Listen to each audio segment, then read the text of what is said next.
ਵਾਹਿਗੁਰੂ ਜੀ ਕਾ ਖਾਲਸਾ ਵਾਹਿਗੁਰੂ ਜੀ ਕੀ ਫਤਿਹ।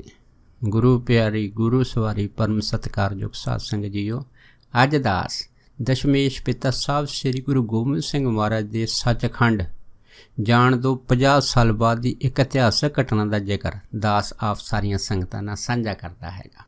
ਦੇਖੋ, ਇੱਕ ਗੁਰਸਿੱਖ ਪ੍ਰੇਮੀ ਜਿਹੜਾ ਉਹਨਾਂ ਟਾਈਮਾਂ ਦੇ ਵਿੱਚ ਅਫਗਾਨਿਸਤਾਨ ਦੀ ਧਰਤੀ 'ਤੇ ਰਹਿੰਦਾ ਸੀਗਾ, ਅਤੇ ਉਸ ਗੁਰਸਿੱਖ ਦਾ ਨਾਂ ਸੀਗਾ ਭਾਈ ਬਸੰਤ ਸਿੰਘ ਜੀ।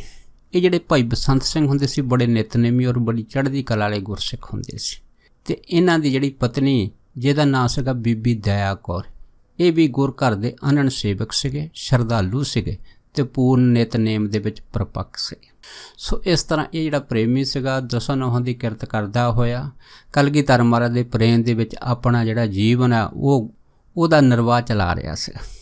ਇੱਕ ਵਾਰ ਕੀ ਹੋਇਆ ਕਿ ਭਾਈ ਬਸੰਤ ਸਿੰਘ ਹੁਣਾਂ ਦੀ ਇੱਕ ਰਿਸ਼ਤੇਦਾਰੀ ਪਸ਼ਾਵਰ ਦੇ ਵਿੱਚ ਸੀਗੀ। ਸੋ ਉਸ ਟਾਈਮ ਕਿਸੇ ਵੱਲੋਂ ਸੁਨੇਹਾ ਆਇਆ ਕਿ ਜਿਹੜੀ ਪਸ਼ਾਵਰ ਵਿੱਚ ਤੁਹਾਡੀ ਰਿਸ਼ਤੇਦਾਰੀ ਹੈ ਨਾ, ਉਸ ਰਿਸ਼ਤੇਦਾਰੀ ਦੇ ਵਿੱਚ ਇੱਕ ਵਿਆਹ ਹੈਗਾ। ਇਸ ਕਰਕੇ ਭਾਈ ਬਸੰਤ ਸਿੰਘ ਨੂੰ ਆਖਿਆ ਕਿ ਤੁਸੀਂ ਜਿੰਨੀ ਵੀ ਜਲਦੀ ਹੋ ਸਕੇ ਅਤੇ ਪਸ਼ਾਵਰ ਪਹੁੰਚੋ ਅਤੇ ਇਸ ਵਿਆਹ ਦੇ ਵਿੱਚ ਤੁਸੀਂ ਵੀ ਜਿਹੜਾ ਹੈਗਾ ਉਹ ਭਾਗ ਲੈ ਕੇ ਇਸ ਘਰ ਦੀ ਰੌਣਕ ਨੂੰ ਵਧਾਓ। ਉਸ ਤੋਂ ਬਾਅਦ ਜਦ ਇਹ ਸੁਨੇਹਾ ਭਾਈ ਬਸੰਤ ਸਿੰਘ ਨੂੰ ਮਿਲਿਆ ਸੀ, ਫਿਰ ਭਾਈ ਬਸੰਤ ਸਿੰਘ ਹੁਣਾਂ ਨੇ ਆਪਣੀ ਘਰਵਾਲੀ ਬੀਬੀ ਦਇਆ ਕੌਰ ਜੀ ਦੇ ਨਾਲ ਇਸ ਸੰਬੰਧੀ ਗੱਲਬਾਤ ਕੀਤੀ ਅਤੇ ਨਾਲ ਇਹ ਵੀ ਆਖਿਆ ਕਿ ਤੁਸੀਂ ਜਿਹੜਾ ਵਿਆਹ ਦੀ ਤਿਆਰੀ ਹੁਣ ਤੋਂ ਕਰਨੀ ਸ਼ੁਰੂ ਕਰ ਦਿਓ। ਉਸ ਤੋਂ ਬਾਅਦ ਇਸ ਪਰਿਵਾਰ ਨੇ ਕਾਫੀ ਵਿਆਹ ਵਾਸਤੇ ਸਮਾਨ ਖਰੀਦ ਲਿਆ। ਜਦ ਸਮਾਨ ਖਰੀਦਿਆ ਅਤੇ ਜਾਣ ਦੀ ਤਿਆਰੀ ਕਰਨ ਲੱਗੇ ਤਾਂ ਫਿਰ ਭਾਈ ਬਸੰਤ ਸਿੰਘ ਹੁਣੀ ਆਪਣੇ ਘਰੋਂ ਬੀਬੀ ਦਇਆ ਕੌਰ ਨੂੰ ਕਹਿਣ ਲੱਗੇ ਕਿ ਮੈਂ ਇਹ ਜਿਹੜਾ ਪੈਂਡਾ ਹੈਗਾ ਬੜਾ ਦੂਰ ਹੈ, ਇਸ ਕਰਕੇ ਮੈਂ ਕੋਈ ਐਸਾ ਸਾਧਨ ਲੱਭਦਾ ਵੀ ਜੇ ਸਾਧਨ ਦੇ ਨਾਲ ਅਸੀਂ ਸਹੀ ਸਲਾਮਤ ਪਸ਼ਾਵਰ ਦੇ ਵਿੱਚ ਬਹੁਤ ਸ਼ੀਘਰ ਪਹੁੰਚ ਸਕੀਏ। ਉਸ ਤੋਂ ਬਾਅਦ ਫਿਰ ਭਾਈ ਬਸੰਤ ਸਿੰਘ ਹੁਣ ਜਦੋਂ ਘਰੋਂ ਬਾਹਰ ਨਿਕਲੇ ਅਤੇ ਕਿਸੇ ਸਾਧਨ ਦੀ ਤਲਾਸ਼ 'ਚ ਸੀ, ਇਹਨਾਂ ਨੂੰ ਇੱਕ ਪਠਾਨ ਮਿਲਿਆ। ਜਦ ਇਹਨਾਂ ਨੇ ਉਹ ਪਠਾਨ ਨਾਲ ਗੱਲ ਕੀਤੀ, ਪਠਾਨ ਸੀਗਾ ਉਹ ਆਪ ਕਹਿਣ ਲੱਗਾ ਕਿ ਮੈਂ ਤਾਂ ਆਪ ਇਹ ਜਿਹੜਾ ਢੋਆ ਢੁਆਈ ਦਾ ਕੰਮ ਕਰਦਾ, ਸਵਾਰੀਆਂ ਇੱਕ ਤੋਂ ਦੂਸਰੇ ਪਾਸੇ ਪਹੁੰਚਾਉਂਦਾ ਹੈਗਾ। ਇਸ ਕਰਕੇ ਅਗਰ ਤੁਸੀਂ ਕਹੋ ਤਾਂ ਮੈਂ ਆਪਣਾ ਜਿਹੜਾ ਘੋੜਾ ਹੈਗਾ ਜਾਂ ਤਾਂਗਾ ਹੈਗਾ ਇਹ ਆਪ ਦੀ ਸੇਵਾ ਦੇ ਵਿੱਚ ਪੇਸ਼ ਕਰ ਦੂੰਗਾ। ਜਦ ਇੰਨੀ ਗੱਲ ਹੋਈ ਤਾਂ ਫਿਰ ਭਾਈ ਬਸੰਤ ਸਿੰਘ ਕਹਿਣ ਲੱਗੇ ਵੀ ਅਗਰ ਤੂੰ ਸਾਨੂੰ ਸਹੀ ਸਲਾਮਤ ਪਸ਼ਾਵਰ ਪਹੁੰਚਾ ਦੂੰਗਾ ਅਤੇ ਫਿਰ ਭਾਈ ਜਿੰਨਾ ਵੀ ਤੇਰਾ ਕਿਰਾਇਆ ਜੋ ਤੂੰ ਵਸੂਲਦਾ ਹੈਗਾ, ਅਸੀਂ ਜਿਹੜਾ ਹੈਗਾ ਉਹ ਤੈਨੂੰ ਅੱਧਾ ਪਹਿਲਾਂ ਦੇ ਦਿੰਦੇ ਹਾਂ। ਜਦ ਇੰਨੀ ਗੱਲ ਪਠਾਨ ਕਹਿਣ ਲੱਗਾ ਜੀ ਕੋਈ ਗੱਲ ਨਹੀਂ, ਤੁਸੀਂ ਘਰੋਂ ਸਮਾਨ ਲੈ ਆਓ ਅਤੇ ਮੈਂ ਘੋੜਾ ਅਤੇ ਗੱਡੀ ਲੈ ਕੇ ਆਪ ਦੇ ਘਰ ਦੇ ਅੱਗੇ ਪਹੁੰਚ ਜਾਊਂਗਾ। ਉਸ ਤੋਂ ਬਾਅਦ ਜਦੋਂ ਨਾ ਭਾਈ ਬਸੰਤ ਸਿੰਘ ਘਰ ਗਏ ਸੀ, ਇਹਨਾਂ ਨੇ ਆਪਣੀ ਘਰੋਂ ਬੀਬੀ ਦਇਆ ਕੌਰ ਨਾਲ ਇਸ ਸੰਬੰਧੀ ਗੱਲਬਾਤ ਕੀਤੀ ਕਿ ਇੱਕ ਪਠਾਨ ਹੈਗਾ, ਉਹ ਕਹਿੰਦਾ ਹੈਗਾ ਕਿ ਮੈਂ ਤੁਹਾਨੂੰ ਪਸ਼ਾਵਰ ਜਿਹੜਾ ਸਹੀ ਸਲਾਮਤ ਪਹੁੰਚਾ ਦੂੰਗਾ ਅਤੇ ਸਹੀ ਕਿਰਾਇਆ ਲਊਂਗਾ। ਜਦ ਇਹ ਤਾਂ ਗੱਲਬਾਤ ਹੋਈ ਤਾਂ ਬੀਬੀ ਜਿਹੜੀ ਦਇਆ ਕੌਰ ਸੀ ਬੜੀ ਸਿਆਣੀ ਸੀ। ਉਹਨਾਂ ਨੇ ਆਪਣੇ ਪਤੀ ਭਾਈ ਬਸੰਤ ਸਿੰਘ ਹੁਣਾਂ ਨੂੰ ਆਖਿਆ ਕਿ ਸਰਦਾਰ ਜੀ ਗੱਲ ਕੋਈ ਨਹੀਂ, ਸਮੇਂ ਦੇ ਹਿਸਾਬ ਦੇ ਨਾਲ ਅੱਜ ਕੱਲ੍ਹ ਦੇ ਜਿਹੜੇ ਪਠਾਨ ਆ ਉਹਨਾਂ ਦੇ ਉੱਤੇ ਯਕੀਨ ਨਹੀਂ ਕੀਤਾ ਜਾ ਸਕਦਾ। ਇਸ ਕਰਕੇ ਅਗਰ ਤੁਸੀਂ ਪਠਾਨ ਦੇ ਨਾਲ ਗੱਲਬਾਤ ਕੀਤੀ ਆ ਅਤੇ ਤੁਸੀਂ ਇਹ ਵੀ ਗੱਲਬਾਤ ਕਰ ਲਓ ਕਿ ਅਸੀਂ ਤੇਰੇ ਨਾਲ ਜਾਣ ਵਾਸਤੇ ਤਾਂ ਦੇ ਤਿਆਰ ਹਾਂ ਜੇ ਤੂੰ ਸਾਡੀ ਇਸ ਗੱਲ ਦੀ ਜਾਮਣੀ ਦੇਵੇਂ। ਅਗਰ ਉਹ ਪਠਾਨ ਜਾਮਣੀ ਨਹੀਂ ਦਿੰਦਾ ਹੈ ਨਾ, ਅਤੇ ਫਿਰ ਅਸੀਂ ਉਹਦੇ ਨਾਲ ਹਰਗਿਜ਼ ਨਹੀਂ ਜਾਣਾ। ਜਦ ਇੰਨੀ ਗੱਲ ਹੋਈ ਫਿਰ ਭਾਈ ਬਸੰਤ ਸਿੰਘ ਹੁਣ ਆਪਣੇ ਘਰਵਾਲੀ ਦੀ ਇਹ ਗੱਲ ਬੜੀ ਵਧੀਆ ਲੱਗੀ। ਫਿਰ ਭਾਈ ਬਸੰਤ ਸਿੰਘ ਹੁਣ ਜੀ ਦੁਬਾਰਾ ਪਠਾਨ ਦੇ ਪਾਸ ਗਏ, ਉਸ ਨੂੰ ਕਹਿਣ ਲੱਗੇ ਵੀ ਗੱਲ ਇੱਕ ਹੈਗੀ ਆ, ਅਸੀਂ ਤੇਰੇ ਨਾਲ ਜਾਣ ਵਾਸਤੇ ਤਿਆਰ ਹਾਂ, ਪਰ ਗੱਲ ਇੱਕ ਹੈਗੀ ਆ ਕਿ ਤੂੰ ਸਾਨੂੰ ਸਹੀ ਸਲਾਮਤ ਪਸ਼ਾਵਰ ਸਾਡੇ ਰਿਸ਼ਤੇਦਾਰਾਂ 'ਚ ਪਹੁੰਚਾ ਦੇਵੇ ਅਤੇ ਤੈਨੂੰ ਸਾਡੀ ਜਿਹੜੀ ਜਾਮਣੀ ਆ ਜੋ ਸਾਡੀ ਆ ਉਹ ਦੇਣੀ ਪਊਗੀ। ਜਦ ਇੰਨੀ ਗੱਲ ਹੋਈ, ਉਹ ਪਠਾਨ ਜਿਹੜਾ ਸੀ ਕੁਛ ਟਾਈਮ ਚੁੱਪ ਕਰ ਗਿਆ। ਫਿਰ ਕਹਿਣ ਲੱਗਾ ਕਿ ਦੱਸੋ ਕਿਹਦੀ ਜਾਮਣੀ ਤੁਸੀਂ ਚਾਹੁੰਦੇ ਆ। ਅਤੇ ਫਿਰ ਭਾਈ ਬਸੰਤ ਸਿੰਘ ਨੇ ਦੱਸਿਆ ਸੀ ਕਿ ਨਾ ਤਾਂ ਅਸੀਂ ਕਿਸੇ ਚੌਧਰੀ ਦੀ ਜਾਮਣੀ ਆਪ ਨੂੰ ਦੇਵਾਂਗੇ, ਨਾ ਕਿਸੇ ਹੋਰ ਦੀ, ਅਸੀਂ ਜਾਮਣੀ ਦੇਵਾਂਗੇ ਆਪਣੇ ਦਸ਼ਮੇਸ਼ ਪਿਤਾ ਕਲਗੀਧਰ ਮਹਾਰਾਜ ਸਾਹਿਬ ਸ੍ਰੀ ਗੁਰੂ ਗੋਬਿੰਦ ਸਿੰਘ ਜੀ ਦੀ। ਅਗਰ ਤੂੰ ਸਾਹਿਬ ਸ੍ਰੀ ਗੁਰੂ ਗੋਬਿੰਦ ਸਿੰਘ ਦੀ ਜਾਮਣੀ ਲਵੇਂ ਤਾਂ ਸਾਡੇ ਨਾਲ ਇਹ ਕਾਲ ਕਰੇ ਕਿ ਅਸੀਂ ਤੈਨੂੰ ਸਹੀ ਸਲਾਮਤ ਪਸ਼ਾਵਰ ਪਹੁੰਚਾ ਦਿਆਂਗੇ, ਫਿਰ ਅਸੀਂ ਤੇਰੇ ਨਾਲ ਜਾਣ ਵਾਸਤੇ ਤਿਆਰ ਹਾਂ। ਜਦ ਇੰਨੀ ਗੱਲ ਹੋਈ, ਪਠਾਨ ਜਿਹੜਾ ਸੀਗਾ ਕੁਛ ਟਾਈਮ ਚੁੱਪ ਰਿਹਾ ਅਤੇ ਫਿਰ ਕਹਿਣ ਲੱਗਾ ਵੀ ਗੁਰੂ ਗੋਬਿੰਦ ਸਿੰਘ ਹੁਣੀ ਕਿੱਥੇ ਰਹਿੰਦੇ ਆ। ਜਦ ਉਹਨੇ ਇਹ ਸਵਾਲ ਕੀਤਾ, ਫਿਰ ਭਾਈ ਬਸੰਤ ਸਿੰਘ ਨੇ ਦੱਸਿਆ ਕਿ ਗੁਰੂ ਸਾਹਿਬ ਤਾਂ 50 ਸਾਲ ਤੋਂ ਉੱਪਰ ਹੋ ਗਏ, ਸਰੀਰ ਛੱਡ ਕੇ ਉਹ ਸੱਚਖੰਡ ਚਲੇ ਗਏ ਆ। ਪਰ ਗੱਲ ਇਹ ਹੈਗੀ ਆ ਕਿ ਚਾਹੇ ਉਹ ਸੱਚਖੰਡ ਚਲੇ ਗਏ ਆ, ਪਰ ਸੱਚਖੰਡ ਜਾਣ ਤੋਂ ਬਾਅਦ ਵੀ ਸਰਬ ਪਾਸੇ ਵਿਆਪਕ ਹੈਗੇ ਆ। ਜਦ ਇਹ ਗੱਲ ਭਾਈ ਬਸੰਤ ਸਿੰਘ ਨੇ ਬੜੀ ਸ਼ਰਧਾ ਅਤੇ ਪ੍ਰੇਮ ਨਾਲ ਪਠਾਨ ਨੂੰ ਕਹੀ ਤਾਂ ਪਠਾਨ ਨੇ ਮਨ 'ਚ ਸੋਚਿਆ ਵੀ ਦੇਖੋ ਇਹ ਸਿੱਖ ਕਿਹੋ ਜਿਹੀ ਮਿੱਟੀ ਦੇ ਬਣੇ ਆ, ਜਿਹੜੇ ਮਰੇ ਹੋਏ ਵਿਅਕਤੀਆਂ ਦੇ ਉੱਤੇ ਵੀ ਇਹ ਯਕੀਨ ਕਰਦੇ ਵੀ ਉਹ ਅਜੇ ਵੀ ਜਿਉਂਦੇ ਆ, ਅਜੇ ਵੀ ਇਸ ਸੰਸਾਰ 'ਚ ਵਿਚਰਦੇ ਆ ਤੇ ਸਭ ਦੁੱਖਾਂ ਸੁੱਖਾਂ ਦੇ ਭਾਈ ਵੱਲ ਉਹਦੀ ਜਾਮਣੀ ਮੈਨੂੰ ਚੁਕਾਉਂਦੇ ਆ। ਫਿਰ ਪਠਾਨ ਨੇ ਇਹ ਸੋਚਿਆ, ਜੀਂਦੇ ਜੀ ਸਰੀਰ ਦੀ ਜਾਮਣੀ ਤਾਂ ਹਰੇਕ ਕੋਈ ਦਿੰਦਾ, ਪਰ ਜ਼ਿੰਦਗੀ ਵਿੱਚ ਮੈਂ ਪਹਿਲੇ ਇਹ ਸਿੱਖ ਦੇਖੇ ਆ ਜਿਹੜੇ ਮਰੇ ਹੋਏ ਵਿਅਕਤੀ ਦੀ ਜਾਮਣੀ ਮੰਗਦੇ ਆ। ਪਰ ਪਠਾਨ ਜਿਹੜਾ ਸੀ ਅੰਦਰੋਂ ਖੁਸ਼ ਹੋ ਗਿਆ, ਕਹਿਣ ਲੱਗਾ ਜੀ ਠੀਕ ਆ, ਮੈਂ ਗੁਰੂ ਗੋਬਿੰਦ ਸਿੰਘ ਹੁਣਾਂ ਦੀ ਜਾਮਣੀ ਚੱਕਦਾ ਹੈਗਾ ਕਿ ਮੈਂ ਤੁਹਾਨੂੰ ਸਹੀ ਸਲਾਮਤ ਪਸ਼ਾਵਰ ਪਹੁੰਚਾ ਦੇਵਾਂਗਾ। ਜਦ ਇਹ ਕਸਮ ਜਿਹੜੀ ਸੀ ਉਹ ਪਠਾਨ ਨੇ ਖਾਧੀ, ਉਸ ਤੋਂ ਬਾਅਦ ਫਿਰ ਭਾਈ ਬਸੰਤ ਸਿੰਘ ਜਿਹੜੇ ਸੀ ਜਾਣ ਵਾਸਤੇ ਤਿਆਰ ਹੋ ਗਏ। ਉਸ ਤੋਂ ਬਾਅਦ ਭਾਈ ਬਸੰਤ ਸਿੰਘ ਨੇ ਆਪਣਾ ਵਿਆਹ ਦਾ ਸਾਰਾ ਸਮਾਨ ਉਸ ਪਠਾਨ ਦੇ ਰੇੜੇ ਤੇ ਰੱਖ ਦਿੱਤਾ ਤੇ ਆਪ ਭਾਈ ਬਸੰਤ ਸਿੰਘ ਤੇ ਬੀਬੀ ਦਇਆ ਕੌਰ ਉਹ ਪਠਾਨ ਦੇ ਨਾਲ ਪਸ਼ਾਵਰ ਨੂੰ ਚੱਲ ਪਏ। ਜਦ ਪਸ਼ਾਵਰ ਨੂੰ ਚੱਲੇ, ਰਸਤੇ ਤੇ ਜਾਂਦੇ ਜਾਂਦੇ ਜਦ ਕਾਫੀ ਟਾਈਮ ਹੋ ਗਿਆ, ਉਸ ਤੋਂ ਬਾਅਦ ਫਿਰ ਭਾਈ ਬਸੰਤ ਸਿੰਘ ਪਠਾਨ ਨੂੰ ਆਖਿਆ ਵੀ ਕਾਫੀ ਸਮਾਂ ਹੋ ਗਿਆ ਤੇ ਆਪਣਾ ਹੁਣ ਥੋੜ੍ਹਾ ਜਿਹਾ ਭੋਜਨ ਕਰਨ ਦਾ ਸਮਾਂ ਹੋ ਗਿਆ, ਮੈਂ ਚਾਹੁੰਦਾ ਕਿ ਕੁਛ ਟਾਈਮ ਆਪਾਂ ਰੁਕ ਕੇ ਇੱਥੇ ਭੋਜਨ ਵੀ ਛਕ ਲਈਏ, ਥੋੜ੍ਹਾ ਆਰਾਮ ਵੀ ਮਿਲ ਜਾਊਗਾ, ਨਾਲੇ ਤੁਸੀਂ ਵੀ ਆਰਾਮ ਕਰ ਲਓ, ਉਸ ਤੋਂ ਬਾਅਦ ਫਿਰ ਆਪਾਂ ਪਸ਼ਾਵਰ ਚੱਲਦੇ ਹਾਂ। ਫਿਰ ਪਠਾਨ ਕਹਿਣ ਲੱਗੇ ਜੀ ਕੋਈ ਗੱਲ ਨਹੀਂ, ਜਿੱਦਾਂ ਤੁਸੀਂ ਕਹੋ ਮੈਂ ਉੱਦਾਂ ਕਰ ਲੈਂਦਾ। ਇੱਕ ਜਗ੍ਹਾ ਜਾ ਕੇ ਪਠਾਨ ਨੇ ਕੀਤਾ ਆਪਣਾ ਘੋੜਾ ਤੇ ਗੱਡੀ ਜਿਹੜੀ ਸੀ ਰੋਕ ਦਿੱਤੀ। ਜਦ ਰੋਕੇ ਤੇ ਫਿਰ ਭਾਈ ਬਸੰਤ ਸਿੰਘ ਤੇ ਉਸਦੇ ਘਰੋਂ ਬੀਬੀ ਦਇਆ ਕੌਰ ਉਸ ਘੋੜੇ ਤੋਂ ਹੇਠਾਂ ਉਤਰੇ ਤੇ ਫਿਰ ਇੱਕ ਸੰਘਣੇ ਦਰਖਤ ਦੀ ਝੜੀ ਨੂੰ ਦੇਖ ਕੇ ਉੱਥੇ ਫਿਰ ਇੱਕ ਛਪਾ ਵਿਛਾਈ, ਉਹਦੇ ਉੱਤੇ ਬੈਠ ਕੇ ਭੋਜਨ ਕੀਤਾ। ਭੋਜਨ ਕਰਨ ਤੋਂ ਬਾਅਦ ਫਿਰ ਭਾਈ ਬਸੰਤ ਸਿੰਘ ਹੁਣਾਂ ਨੇ ਆਖਿਆ ਕਿ ਭਲੀਏ ਇਸ ਤਰ੍ਹਾਂ ਕਰਦੇ ਹਾਂ, ਥੋੜ੍ਹਾ ਟਾਈਮ ਆਪਾਂ ਆਰਾਮ ਕਰ ਲੈਂਦੇ ਹਾਂ, ਨਾਲੇ ਥਕੇਵਾਂ ਦੂਰ ਹੋ ਜਾਊਗਾ, ਉਸ ਤੋਂ ਬਾਅਦ ਫਿਰ ਪਸ਼ਾਵਰ ਚੱਲਦੇ ਹਾਂ। ਜਦ ਇੰਨੀ ਗੱਲ ਹੋਈ ਤਾਂ ਫਿਰ ਇਹ ਦੋਨੇ ਜਾਣੇ ਜਿਹੜੇ ਸੀਗੇ ਇਹ ਆਪਣਾ ਭੋਜਨ ਪਾਣੀ ਛਕ ਕੇ ਜਦ ਆਰਾਮ ਵਾਸਤੇ ਲੇਟੇ, ਕੁਛ ਹੀ ਦੇਰ ਬਾਅਦ ਇਹਨਾਂ ਦੋਨਾਂ ਦੀ ਅੱਖ ਲੱਗ ਗਈ। ਜਦ ਅੱਖ ਲੱਗ ਗਈ, ਉਧਰੋਂ ਪਠਾਨ ਜਿਹੜਾ ਸੀਗਾ ਜਦ ਘੋੜੇ ਨੂੰ ਪਾਣੀ ਪਿਲਾ ਕੇ ਇੱਥੇ ਇਹਨਾਂ ਦੇ ਕੋਲ ਆਇਆ, ਅਚਨਚੇਤ ਉਹ ਪਠਾਨ ਦੀ ਨਿਗਾਹ ਇਹਨਾਂ ਦੋਨਾਂ ਸੁੱਤਿਆਂ ਦੇ ਉੱਤੇ ਪਈ ਤੇ ਉਹਨੇ ਕੀ ਤੱਕਿਆ ਕਿ ਬੀਬੀ ਦਇਆ ਕੌਰ ਦਾ ਜਿਹੜਾ ਚਿਹਰਾ ਉਹ ਅਤ ਸੁੰਦਰ ਹੈਗਾ। ਬੀਬੀ ਦਇਆ ਕੌਰ ਦੇ ਚਿਹਰੇ ਦੀ ਸੁੰਦਰਤਾ ਨੂੰ ਤੱਕ ਕੇ ਪਠਾਨ ਦਾ ਜਿਹੜਾ ਮਨ ਸੀਗਾ ਬੇਈਮਾਨ ਹੋ ਗਿਆ। ਜੋ ਹੀ ਮਨ ਬੇਈਮਾਨ ਹੋ ਗਿਆ ਤਾਂ ਪਠਾਨ ਨੇ ਮਨ 'ਚ ਸੋਚਿਆ ਕਿ ਅਗਰ ਇਹ ਔਰਤ ਮੇਰੇ ਘਰ ਦੀ ਬੇਗਮ ਬਣ ਜਾਵੇ ਤਾਂ ਮੈਨੂੰ ਹੋਰ ਕੀ ਚਾਹੀਦਾ ਹੈਗਾ। ਪਰ ਇਸ ਔਰਤ ਦੇ ਬੇਗਮ ਬਣ ਦੇ ਵਿੱਚ ਉਹਨੂੰ ਸਰਦਾਰ ਬਸੰਤ ਸਿੰਘ ਜਿਹੜੇ ਇਹਦੇ ਪਤੀ ਸੀਗੇ ਇਹ ਭਾਰੀ ਰੁਕਾਵਟ ਜਿਹੜੇ ਸੀ ਮਹਿਸੂਸ ਹੋਏ। ਫਿਰ ਉਹ ਪਠਾਨ ਨੇ ਸੋਚਿਆ ਵੀ ਹੋ ਕਿਉਂ ਨਾ ਹੋਵੇ ਕਿ ਬਸੰਤ ਸਿੰਘ ਨੂੰ ਮਾਰ ਕੇ ਮੈਂ ਇਹਦੀ ਘਰ ਵਾਲੀ ਬੀਬੀ ਦਇਆ ਕੌਰ ਇਸ ਨੂੰ ਜਬਰੀ ਆਪਣੇ ਘਰ ਲੈ ਕੇ ਬੇਗਮ ਬਣਾ ਕੇ ਰੱਖੂੰਗਾ। ਬਸ ਜਿਉਂ ਹੀ ਪਠਾਨ ਦੇ ਮਨ ਦੇ ਵਿੱਚ ਇਸ ਤਰ੍ਹਾਂ ਦੀਆਂ ਸਾਰੀਆਂ ਖਿਆਲ ਆਏ, ਉਸੇ ਟਾਈਮ ਉਸ ਪਠਾਨ ਨੇ ਕੀ ਕੀਤਾ, ਆਪਣੀ ਤਲਵਾਰ ਲੈ ਕੇ ਸੁੱਤੇ ਪਏ ਭਾਈ ਬਸੰਤ ਸਿੰਘ ਉਹਨਾਂ ਦਾ ਜਿਹੜਾ ਸੀਸ ਸੀਗਾ ਉਹ ਧੜ ਤੋਂ ਅਲੱਗ ਕਰਤਾ। ਜਦ ਸੀਸ ਧੜ ਤੋਂ ਅਲੱਗ ਕੀਤਾ, ਉਸ ਟਾਈਮ ਖੂਨ ਦੇ ਫੁਆਰੇ ਚੱਲੇ, ਕੁਛ ਛਿੱਟੇ ਜਿਹੜੇ ਖੂਨ ਦੇ ਸੀਗੇ ਉਹ ਸੁੱਤੀ ਪਈ ਬੀਬੀ ਦਇਆ ਕੌਰ ਦੇ ਜਦੋਂ ਚਿਹਰੇ ਦੇ ਉੱਤੇ ਪਏ ਤਾਂ ਬੀਬੀ ਦਇਆ ਕੌਰ ਦੀ ਜਦ ਅੱਖ ਖੁੱਲ੍ਹੀ ਤੇ ਉਹਨੇ ਕੀ ਦੇਖਿਆ ਕਿ ਉਹਦਾ ਪਤੀ ਜਿਹੜਾ ਖੂਨ ਦੇ ਨਾਲ ਲੱਥ-ਪੱਥ ਹੈ ਤੇ ਉਹਦਾ ਸੀਸ ਧੜ ਤੋਂ ਜੁਦਾ ਹੋ ਚੁੱਕਾ। ਇਹ ਦੇਖ ਕੇ ਬੀਬੀ ਦਇਆ ਕੌਰ ਜਿਹੜੇ ਸੀਗੇ ਉਹ ਹੈਰਾਨ ਹੋ ਗਏ ਤੇ ਵੀ ਇਹ ਕਿਵੇਂ ਹੋ ਗਿਆ। ਪਰ ਸਾਹਮਣੇ ਕੀ ਤੱਕਿਆ ਕਿ ਉਹ ਜਿਹੜਾ ਪਠਾਨ ਸੀਗਾ ਖੂਨ ਦੇ ਨਾਲ ਭਿੱਜੀ ਤਲਵਾਰ ਲੈ ਕੇ ਖੜਾ ਸੀ।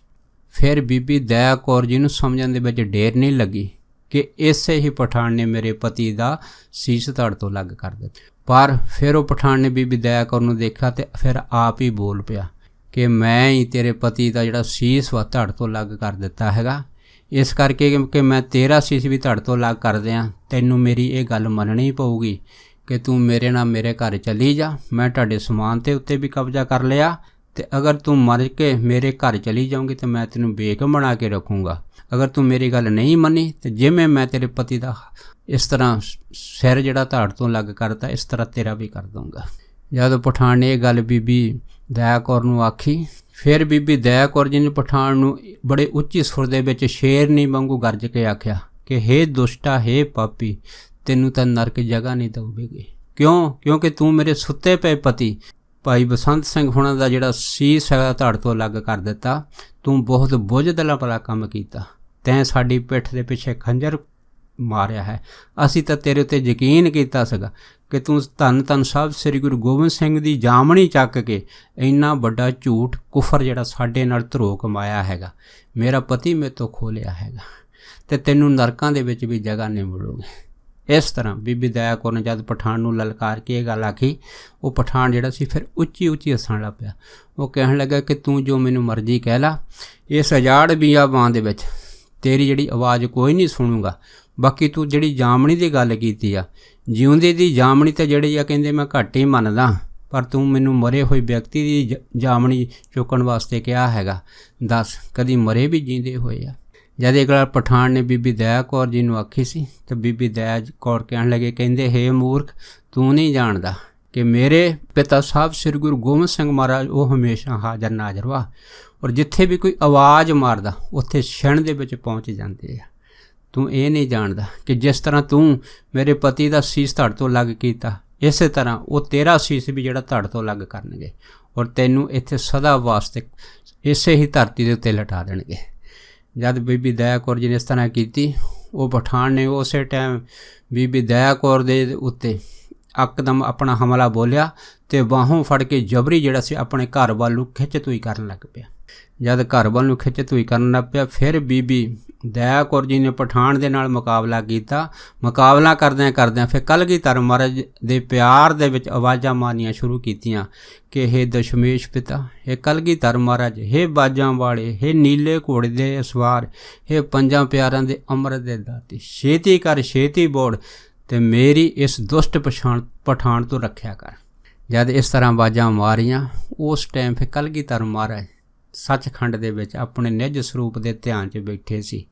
ਇਹ ਆਵਾਜ਼ ਜਿਹੜੀ ਸੀ ਇੱਕ ਛਿਣ ਦੇ ਵਿੱਚ ਬੀਬੀ ਦਇਆ ਕੌਰ ਵੱਲੋਂ ਜਿਹੜੀ ਪੁਕਾਰ ਸੀ ਉਹ ਦਸ਼ਮੇਸ਼ ਪਿਤਾ ਮਹਾਰਾਜ ਦੇ ਤੱਕ ਪਹੁੰਚੀ ਅਤੇ ਮਹਾਰਾਜ ਨੇ ਉਸੇ ਟਾਈਮ ਪੰਜਾਂ ਪਿਆਰਿਆਂ ਨੀਲੇ ਘੋੜੇ 'ਤੇ ਸਵਾਰ ਹੋ ਕੇ ਇਸ ਅਸਥਾਨ ਵੱਲ ਕੂਚ ਕਰ ਦਿੱਤਾ। ਜਦ ਕੂਚ ਕੀਤਾ ਅਤੇ ਫਿਰ ਬੀਬੀ ਦਇਆ ਕੌਰ ਨੂੰ ਕੁਛ ਹੀ ਪਲਾਂ ਦੇ ਬਾਅਦ ਘੋੜਿਆਂ ਦੀਆਂ ਟਾਪਾਂ ਦੀਆਂ ਆਵਾਜ਼ਾਂ ਸੁਣਾਈ ਦੇਣ ਲੱਗ ਪਈਆਂ। ਜਦ ਘੋੜਿਆਂ ਦੀਆਂ ਟਾਪਾਂ ਦੀ ਆਵਾਜ਼ ਬੀਬੀ ਦਇਆ ਕੌਰ ਨੇ ਸੁਣੀ ਤਾਂ ਬੀਬੀ ਦਇਆ ਕੌਰ ਪਠਾਨ ਦੇ ਨਾਲ ਸੰਘਰਸ਼ ਕਰਦੇ ਉੱਚੀ ਉੱਚੀ ਕਹਿਣ ਲੱਗ ਪਏ ਕਿ ਹੇ ਦੁਸ਼ਟ, ਹੇ ਮੂਰਖ, ਦੇਖ ਮੇਰੇ ਪਿਤਾ ਜੀ ਜਿਹੜੇ ਉਹ ਆ ਰਹੇ ਆ, ਦਿਸ ਹੁਣ ਉਹਨਾਂ ਦੇ ਘੋੜੇ ਦੀਆਂ ਟਾਪਾਂ, ਹੁਣੇ ਤੈਨੂੰ ਉਹ ਮੌਤ ਦੇ ਘਾਟ ਉਤਾਰ ਦੇਣਗੇ, ਜਿਸ ਤਰ੍ਹਾਂ ਤੂੰ ਮੇਰੇ ਪਤੀ ਨੂੰ ਮੌਤ ਦੇ ਘਾਟ ਜਿਹੜਾ ਸੀਗਾ ਉਹ ਆਪਣੇ ਸਵਾਰਥ ਵਾਸਤੇ ਉਤਾਰਿਆ ਸੀਗਾ।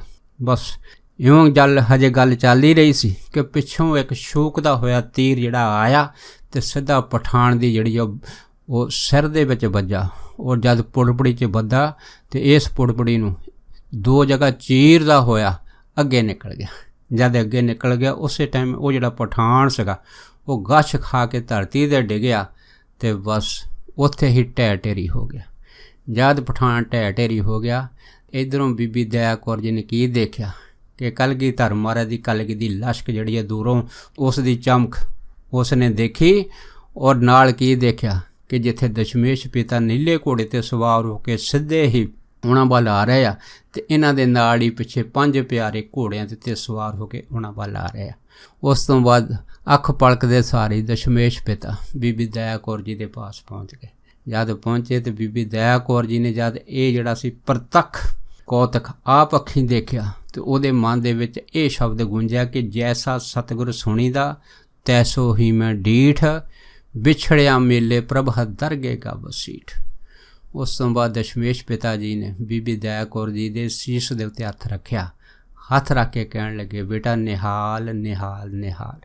ਜਦ ਤਿੰਨ ਵਚਨ ਆਖੇ ਤਾਂ ਬੀਬੀ ਦਇਆ ਕੌਰ ਜੀ ਨੇ ਉਸੇ ਟਾਈਮ ਦਸ਼ਮੇਸ਼ ਪਿਤਾ ਜੀ ਦੇ ਚਰਨਾਂ ਨੂੰ ਚੰਗੀ ਤਰ੍ਹਾਂ ਫੜ ਲਿਆ ਅਤੇ ਨਾਲ ਜਿਹੜਾ ਸੀਗਾ ਬੜੇ ਜ਼ੋਰ ਨਾਲ ਰੁਦਰ ਕਰਨ ਲੱਗੇ। ਜਦ ਰੁਦਰ ਕਰਨ ਲੱਗੇ ਤਾਂ ਫਿਰ ਕਲਗੀਧਰ ਮਹਾਰਾਜ ਨੇ ਦੂਸਰੀ ਆਵਾਜ਼ ਵਿੱਚ ਬੀਬੀ ਦਇਆ ਕੌਰ ਨੂੰ ਆਖਿਆ, ਕਹਿਣ ਲੱਗੇ, ਹਾਂ ਪੁੱਤਰੀ ਦੱਸ ਤੈਨੂੰ ਕੀ ਚਾਹੀਦਾ ਹੈਗਾ, ਕਿਉਂ ਤੂੰ ਪੁਕਾਰ ਕੀਤੀ। ਜਦ ਇੰਨੀ ਗੱਲ ਹੋਈ ਤਾਂ ਬੀਬੀ ਦਇਆ ਜੀ ਕਹਿਣ ਲੱਗੇ ਕਿ ਪਿਤਾ ਜੀਓ, ਮੈਨੂੰ ਤਾਂ ਹੁਣ ਕਿਸੇ ਚੀਜ਼ ਦੀ ਇੱਛਾ ਨਹੀਂ, ਕਿਉਂਕਿ ਤੁਸੀਂ ਮੈਨੂੰ ਦਰਸ਼ਨ ਦੇ ਕੇ ਹੀ ਨਿਹਾਲ ਕਰ ਦਿੱਤਾ ਹੈਗਾ। ਜਦ ਇੰਨੀ ਗੱਲ ਹੋਈ ਤਾਂ ਫਿਰ ਕਲਗੀਧਰ ਕਹਿਣ ਲੱਗੇ ਕਿ ਹਾਂ ਬੇਟਾ ਦੱਸ, ਅਗਰ ਤੇਰੇ ਮਨ ਦੀ ਕੋਈ ਇੱਛਾ ਹੈ ਤਾਂ ਮੰਗ ਲੈ। ਜਦ ਅਗਲਾ ਵਚਨ ਕੀਤਾ, ਫਿਰ ਬੀਬੀ ਦਇਆ ਕੌਰ ਜੀ ਨੇ ਦਸ਼ਮੇਸ਼ ਪਿਤਾ ਜੀ ਨੂੰ ਆਖਿਆ, ਕਹਿਣ ਲੱਗੇ, ਪਿਤਾ ਜੀ ਮੈਨੂੰ ਤਾਂ ਕਿਸੇ ਚੀਜ਼ ਦੀ ਲੋੜ ਨਹੀਂ ਆ, ਹਾਂ ਅਗਰ ਲੋੜ ਹੈ ਤਾਂ ਹੋ ਸਕਦਾ ਮੇਰੇ ਪਤੀ ਨੂੰ ਹੋਵੇ, ਇਸ ਕਰਕੇ ਤੁਸੀਂ ਇਸ ਤਰ੍ਹਾਂ ਕਰੋ, ਮੇਰੇ ਪਤੀ ਨੂੰ ਪੁੱਛ ਲਓ ਕਿ ਉਸ ਨੂੰ ਕਿਸੇ ਚੀਜ਼ ਦੀ ਲੋੜ ਤਾਂ ਨਹੀਂ ਭਾਸਦੀ। ਜਦ ਇੰਨੀ ਗੱਲ ਹੋਈ ਤਾਂ ਕਲਗੀਧਰ ਮਹਾਰਾਜ ਨੇ ਬੜੇ ਹੀ ਪ੍ਰੇਮ ਦੇ ਨਾਲ ਬੀਬੀ ਦਇਆ ਕੌਰ ਦੇ ਵੱਲ ਨਜ਼ਰ ਦੇ ਨਾਲ ਤੱਕਿਆ ਅਤੇ ਕਹਿਣ ਲੱਗੇ, ਬੇਟਾ ਤੂੰ ਤਾਂ ਸਭ ਕੁਛ ਹੀ ਮੰਗ ਲਿਆ ਬਿਨਾਂ ਮੰਗਣ ਤੋਂ। ਜਦ ਇੰਨੀ ਗੱਲ ਹੋਈ, ਉਸ ਤੋਂ ਬਾਅਦ ਕਲਗੀਧਰ ਦਸ਼ਮੇਸ਼ ਪਿਤਾ ਨੇ ਆਪਣੀ ਇੱਕ ਮਿਹਰ ਭਰੀ ਨਜ਼ਰ ਜਿਉਂ ਹੀ ਭਾਈ ਸਿੰਘ ਜਿਹਦਾ ਸੀਸ ਧੜ ਤੋਂ ਜੁਦਾ ਹੋ ਚੁੱਕਿਆ ਸੀਗਾ, ਜਦ ਉਸ ਦੇ ਵੱਲ ਕੀਤੀ ਅਤੇ ਇੱਕ ਜਾਰੀ ਕਰਾਮਾਤ ਕੌਤਕ ਪ੍ਰਤੱਖ ਹੋ ਗਿਆ ਅਤੇ ਭਾਈ ਬਸੰਤ ਸਿੰਘ ਜਿਹੜੇ ਸੀਗੇ ਉਹ ਉਸੇ ਟਾਈਮ ਉੱਠ ਕੇ ਬੈਠ ਗਏ। ਉਹਨਾਂ ਦਾ ਸੀਸ ਜਿਹੜਾ ਧੜ ਤੋਂ ਕੱਟਿਆ ਹੋਇਆ ਸੀ ਸ਼ੀਘਰ ਹੀ ਪਹਿਲੀ ਹਾਲਤ ਦੇ ਵਿੱਚ ਹੋ ਗਿਆ, ਤੇ ਭਾਈ ਬਸੰਤ ਸਿੰਘ ਹੋਣੀ ਇਸ ਤਰ੍ਹਾਂ ਉੱਠ ਕੇ ਬੈਠ ਗਏ ਜਿਵੇਂ ਸੁੱਤੇ ਪਏ ਹੋਣ, ਕਿਉਂਕਿ ਨਾ ਤਾਂ ਉਸ ਸੀਸ ਦੇ ਉੱਤੇ ਤਲਵਾਰ ਦਾ ਕੋਈ ਨਿਸ਼ਾਨ, ਨਾ ਕੋਈ ਖੂਨ ਦਾ ਧੱਬਾ। ਜਦ ਇਹ ਜਿਹੜਾ ਪ੍ਰਤੱਖ ਕੌਤਕ ਨਜ਼ਾਰਾ ਬੀਬੀ ਦਇਆ ਕੌਰ ਜੀ ਨੇ ਆਪਣੀ ਪਤੀ ਵੱਲ ਦੇਖਿਆ, ਤੇ ਬੀਬੀ ਦਇਆ ਕੌਰ ਦੌੜ ਕੇ ਆਪਣੇ ਪਤੀ ਦੇ ਨਾਲ ਗਲਬਕੜੀ ਪਾ ਕੇ ਉਸੇ ਟਾਈਮ ਭੁੱਬਾ ਮਾਰ ਕੇ ਰੋਣ ਲੱਗ ਪਏ। ਜਦ ਭੁੱਬਾ ਮਾਰ ਕੇ ਰੋਣ ਲੱਗੇ ਤਾਂ ਨਾਲ ਕਹਿਣ ਲੱਗੇ ਕਿ ਸਰਦਾਰ ਜੀ ਦੇਖੋ ਦੇਖੋ, ਦਸ਼ਮੇਸ਼ ਪਿਤਾ ਮਹਾਰਾਜ ਅੱਜ ਆਪ ਹਾਜ਼ਰ ਨਾਜ਼ਰ ਹੋ ਕੇ 5 ਪਿਆਰਿਆਂ ਸਮੇਤ ਆਪਾਂ ਨੂੰ ਕਿਵੇਂ ਸੱਚਖੰਡ ਤੋਂ ਇਸ ਜਗ੍ਹਾ 'ਤੇ ਦਰਸ਼ਨ ਦੇ ਰਹੇ ਆ। ਜਦ ਇੰਨੀ ਗੱਲ ਹੋਈ ਤਾਂ ਭਾਈ ਬਸੰਤ ਸਿੰਘ ਹੁਣਾਂ ਨੂੰ ਸਮਝਣ 'ਚ ਢੇਰ ਨਹੀਂ ਲੱਗੀ।